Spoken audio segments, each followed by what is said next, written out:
I'm back. I really enjoyed the live session yesterday, and I had some great feedback on it.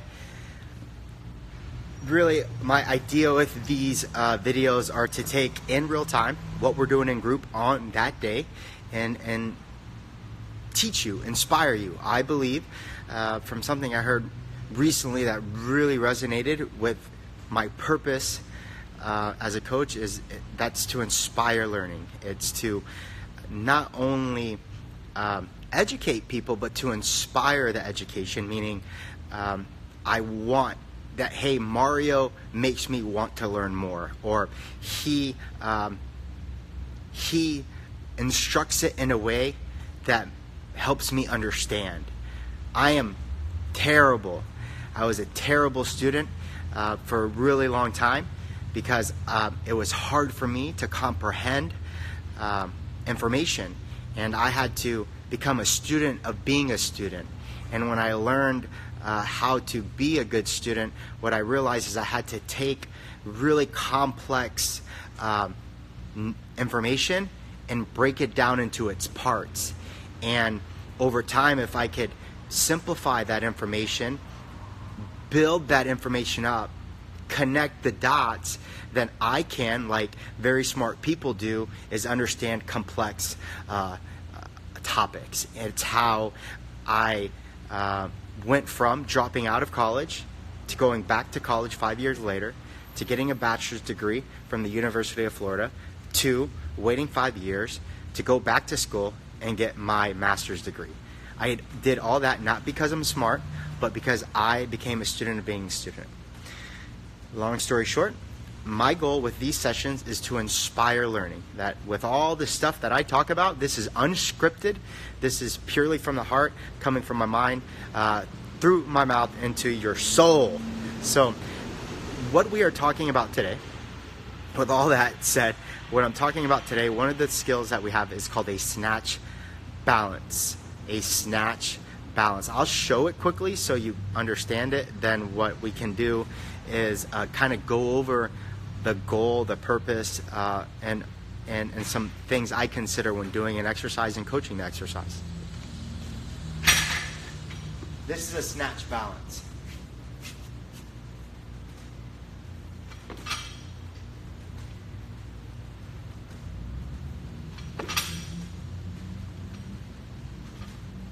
One more.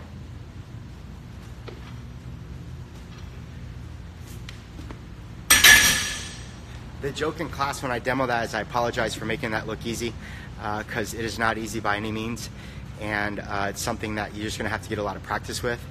I'm grateful that I have over 10 years of experience with CrossFit, not exercise, but with CrossFit, and this is one of the movements I've been doing since year one.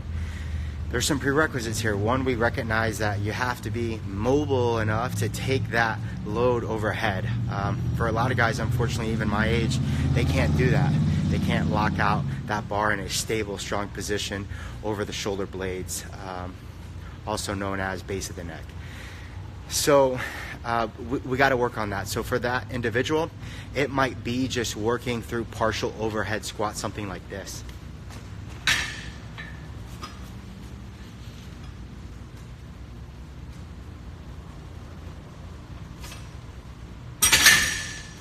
That's okay. That's where they're at. You know, one of the questions get a lot, well, what if I can't do a certain exercise? Well, really good coaches have a lot of tools in the toolbox to be able to moderate movement and meet them where they're at, because they still need a stress response. We're still trying to create that for each individual. And that right there, for someone who can't lock their arms overhead smoothly and efficiently, is going to be more than enough work for them that day. But the snatch balance is just not about producing strength overhead. It's about developing speed and confidence through the motion. Speed and confidence, one that's tangible. We can quantify speed, but one that's intangible, confidence. You can't put that as a numerical value, but they build both.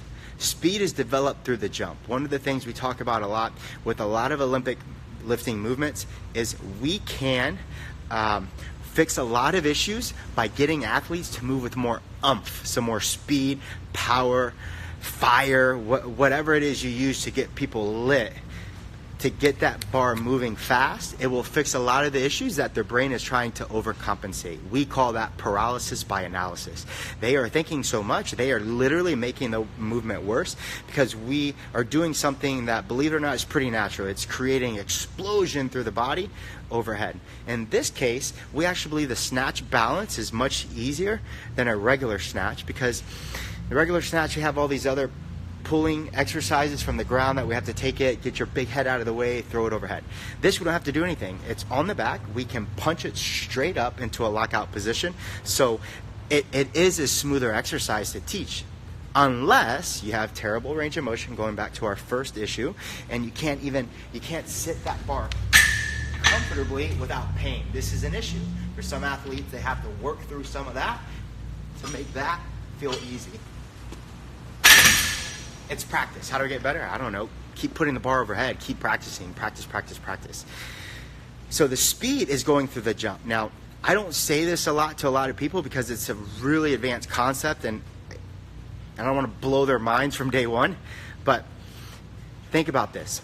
Any moment you press the bar in an overhead position, whether it's a push press, push jerk, snatch balance, snatch overhead, if you can get the bar locked out when you're mid-air, when you're in the air and you have no contact to the ground, you are pushing against zero load. It's like zero gravity. When I'm in the air, and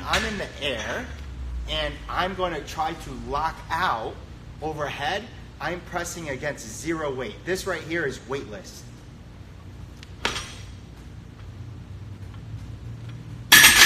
Think about it. The only time you feel the weight is when there's ground contact, when you are on the floor and the weight's being displaced into the concrete, and then you feel an opposing force.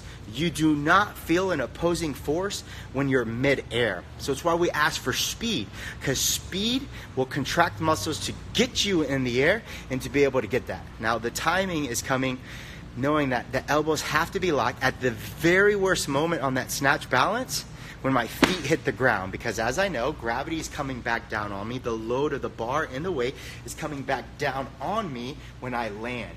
And if my elbows are not locked out, it's going to be really hard to overcompensate with a bent elbow. So I'll do it again, because now that I say it, you'll notice it. You'll see how fast I'm thinking about locking my elbows, because that is really the priority on the snatch balance, is can I get the elbows locked with the bar over the shoulder blades and or base of the neck. Watch it.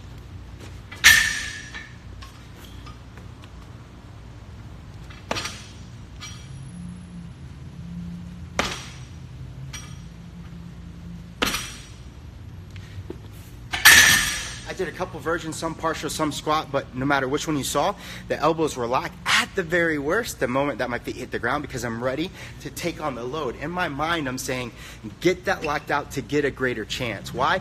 You'll have a greater chance to keep the bar locked out if you can lock the elbows sooner than your feet hit the ground. It's a millisecond. We are messing with a millisecond window, but that's all you need to get that locked out. Snatch balance. A good cue that we give to our individuals, our members here, is you want to think about jumping, because jumping creates speed. It's a very basic cue that works for 90% of your population if you're a coach. If you're new to movement, thinking about jumping fixes a lot of your issues. We are jumping and landing in a full squat or partial squat. It depends on the depth that you're able to drop into, the confidence you have into it. The snatch balance, let's say, so let's work numbers.